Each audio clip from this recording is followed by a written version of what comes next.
How to use YouTube Clips feature step by step. To use the YouTube Clips feature, first of all, you simply have to go ahead and then launch the YouTube application on your device. Now you simply have to play the video or recorded live stream you want to cut. Once you open the video itself, all you have to do is now go ahead and then tap on this three-dotted menu icon or find yourself that Caesar-like icon. Once you find it, you simply have to go ahead and tap on it. However, this creator has not enabled this feature within their video, but if it is available, you should be able to find it over here.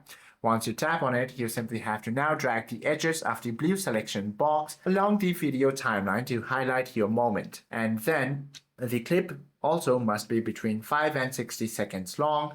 Now you simply have to tap the Share Clip button and select your preferred application, or simply tap the copy link to paste it anywhere. Hope this video helps you out a lot. If you have any questions or queries, do comment down below.